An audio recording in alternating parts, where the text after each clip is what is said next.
Vale, pues siguiente pregunta entonces. Hablando de temas de jubilación, tributación, te voy a lanzar la pregunta un poco más cabrona también. ¿Qué opinas de la tributación y los impuestos que hay en España actualmente? Esta es la pregunta más complicada. Debatimos.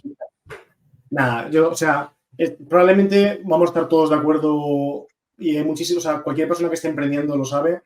Creo que al final los políticos ven los impuestos como una forma de generar ingresos para financiar su forma de conseguir votos, desgraciadamente, para financiar también cosas públicas y tal, pero sobre todo al final el problema es que eso se refleja en nosotros como población en un sistema de incentivos. Entonces, si nosotros estamos desincentivados a realizar ciertas acciones, por ejemplo, a emprender, el problema que tenemos es que estamos comprando tasas de paro altas, estamos comprando, al final, no tener una economía robusta y que sea capaz de trabajar por sí sola y que sea sana, ¿no? Entonces, desde mi punto de vista, en España, con el tema de los impuestos tenemos un problema muy grave y no es porque sea... O sea, muchas veces la gente habla de que la tasa fiscal o que lo que tenemos que pagar respecto a Europa. Para mí el mayor problema es que tenemos un esfuerzo fiscal altísimo y el esfuerzo fiscal a lo que se refiere no es a qué porcentaje tengo que pagar de impuestos, sino después de pagar los impuestos, qué puedo hacer con el dinero que me queda. Porque si nosotros tenemos una media de salario bastante baja para ser Europa, es decir, todos sabemos aquí que nacer en Alemania es una ventaja en contra de nacer en España. Y en Alemania hay más impuestos. Entonces, ¿por qué nacer en Alemania es una ventaja? ¿Es que acaso los impuestos que sean más altos hace que sea una ventaja? Para nada. La diferencia es que la lavadora en Alemania cuesta lo mismo que en España, el coche cuesta menos y el coste de vida nosotros creemos que es mucho más alto, pero está muy parejo, pero sin embargo el salario es tan diferente que tú pudiendo ahorrar, o sea, tú allí fácilmente eres capaz de ahorrar un 40%, un 30%, aquí en España llegar a un 20, a un 30 es más complicado y además resulta que llegar a un 20 o un 30 en España es llegar a conseguir muy poco dinero, a lo mejor son, imagínate, 500 euros al mes, y en Alemania estamos hablando de una cantidad muchísimo más alta. Y ya ni hablar de Suiza, Luxemburgo, de países que tengan un poco más de pasta. Entonces, desde mi punto de vista, la forma de poner impuestos en España no atiende a la situación de la población, sino a la situación de los políticos intentando conseguir votos. Y para mí eso es un problema muy grave. Porque al final es eso. Lo que nos impide es poder emprender, poder ahorrar, poder generar capital.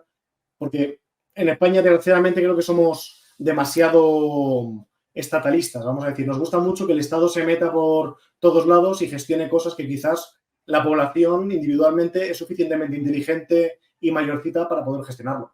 Como pueden ser, por ejemplo, las pensiones. Que al final la pensión pública, el problema que tenemos de pensiones es porque el Estado no confía en que la gente pueda gestionarla. Y mi pregunta es, ¿por qué no ponemos una clase en el instituto donde te enseñen un poquito cómo tienes que ahorrar y ese ahorro meterlo, por ejemplo, como hacen en Estados Unidos, en un fondo de forma obligatoria y además te desgrabas un poquito en un fondo que invierta muy diversificado, que sea muy vainilla y ya está? Y resulta que habríamos solucionado un problema que aquí en España es un problema que dentro de 10 años va a ser gravísimo. ¿Y cuál crees que podría ser una buena solución para España a nivel tributación? Sería, porque claro, se habla mucho de asemejarte a otros países, copiar tal cual a otros países, pero creo que es el mismo problema que hemos comentado antes de que cada país tiene su situación, igual que cada persona tiene su situación personal. Entonces, para ti, ¿cuál sería una buena solución para España? Yo el problema que veo aquí es que yo no soy político y no soy una persona que se haya dedicado a estudiar este tema concreto. Por lo tanto, no tengo una respuesta y creo que dar una respuesta sería muy irresponsable por mi parte porque estoy dando una respuesta que no tiene sentido. Lo que sí que puedo dar es cosas que yo sufro en mi día a día y que veo a mi alrededor donde yo bajaría impuestos. Pero hay que tener en cuenta una cosa. La ley de la FED, que es la que se supone que dice cuando bajamos impuestos, puede ser que, según la ley de la FED, si yo cobro 0 impuestos a la población, gano 0 euros, puedo ir subiendo los impuestos, ¿vale? Llegar a un punto, obviamente si cobro un 1% gano más que 0, por lo tanto ya sabemos que hay por lo menos un máximo local en algún lado y sabemos que si cobro el 100% la gente no tiene incentivo a generar nada de actividad económica, por lo tanto también voy a ganar 0, ¿no? Por lo tanto, viendo que hay un mínimo dentro de la zona y viendo que en los dos extremos es 0, en algún punto tiene que estar un máximo.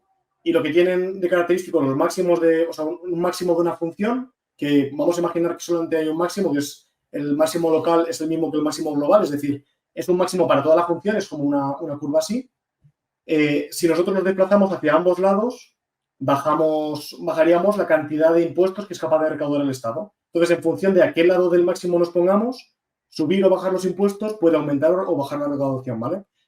Mucha gente habla de esto para ver qué medidas podemos tomar. Por ejemplo, ¿tiene sentido que bajemos impuestos para aumentar recaudación? Para mí esto es un debate que no tiene mucho sentido, porque aquí continuamos partiendo de la premisa que el Estado tiene que tener más capacidad, más dinero para poder meterse en más ámbitos de la vida. Yo, desde mi punto de vista, lo que tendríamos que hacer es que el Estado se meta en un poco menos de sitios y que, por ejemplo, cuando nosotros vamos a emprender, quizás pagar una cuota de autónomos no tiene mucho sentido. Sobre todo, imagínate, seguramente muchos de vosotros tenéis amigos que han querido emprender y que no lo han hecho porque han visto toda la burocracia y todos los problemas que hay que hacer al principio. Y no sé si lo sabéis, pero la cuota de autónomos no es algo común en el planeta Tierra. España tiene cuota de autónomos, pero no es un tema común. Entonces, ¿por qué tenemos cuota de autónomos aquí en el gobierno? O sea, en España. Porque al final queremos tener un censo de personas que están emprendiendo y que puedan generar valor. Queremos ganar siempre un poquito de todo. Y creo que es un problema de mentalidad. Entonces, claro, para mí no es solamente una medida, tenemos que cambiar la forma de relacionarnos con el dinero, la forma de relacionarnos con el gobierno, o sea, entender que el gobierno no son nuestros padres, sino que son pues unas personas que toman medidas con un objetivo concreto, que puede estar alineado o no con mis intereses. Y yo, por lo menos, ¿qué medidas tomaría para responder a tu pregunta y dejar de dar vueltas? Pues yo quitaría la cuota de autónomos y quizás me plantearía ver cómo puedo traer, por ejemplo, no tiene mucho sentido que gente muy válida se esté yendo a Andorra, a Portugal o a Malta a emprender. Porque al final es gente que está contratando personas, gente que está generando valor, gente que está atrayendo dinero. Pues yo intentaría ver qué políticas podrían traer a esa gente a España. Ahora, ¿qué políticas pondría? No tengo ni idea. ¿Y cómo financiaría el agujero que crearía quitando la cuota de autónomos? Tampoco tengo ni idea, porque al final ya os digo que no me he dedicado a estudiar cómo implementaría yo esto. Yo para mí, para dar un punto, mi punto un poco de vista, y es verdad que tampoco soy ni economista ni he estudiado en detalle todo cómo funciona el sistema financiero español, pero sí que es una realidad que lo que yo veo es que vivimos en una época donde la deslocalización es facilísima. Entonces, si tú no creas un incentivo para atraer a las personas hacia tu país o para que las propias personas que pueden ser emprendedoras, crear empleo público, se queden en tu país desarrollando sus negocios, se te van a ir todo el mundo. Y es lo que está pasando a día de hoy, que todo el mundo está, lo que tú dices, pensándose en irse a Andorra, a Malta, a Suiza o a Bali, por decirlo de alguna manera, o a Dubái. Entonces, ¿qué pasa? Es una lástima y sí, ¿no? El problema es que creo que a día de hoy se está tapando, desde los medios tradicionales, se está tapando con el populismo de no, eres un egoísta, es que claro, y tu madre no va a poder ir al hospital. Creo que es un error, porque ahí estás tapando ese no es el hecho. El problema no es que mi madre no vaya a poder ir al hospital o que no tenga carreteras por donde ir. No. El problema es que si yo no tengo el incentivo de quedarme y me puedo ir porque hay trabajos digitales, hay teletrabajo y puedes trabajar de cualquier parte del mundo, ¿para qué me voy a quedar? Si lo que tengo, yo soy de los que pienso que al final sí que está bien el hecho de aportar y de poner tu granito de arena, pero yendo a otro lado, no es que no estés aportando en ningún lado, sino que lo aportas en el país donde te dan refugio en ese momento.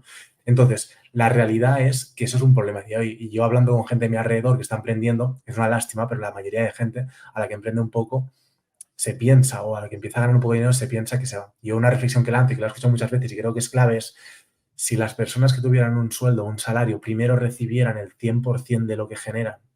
Completamente, ¿eh? Y luego les sacaran el 30, el 40 o el 20% del IRPF y la seguridad social, tal, seguramente todo el mundo saldría a las calles a quejarse y seguramente cambiarían las cosas. Y ese es el problema, porque yo lo vi, yo pasé una época donde trabajaba por cuenta ajena, recibía mi nómina y sí, recibes un papel donde te dicen que lo que ganas son X y que al final recibes tal, pero nadie se lo mira o nadie se lo mira con detalle porque piensa que es lo normal. Y ese es el problema, que tú recibes eso y piensas que tus salarios son 1.500, 2.000 o lo que sea.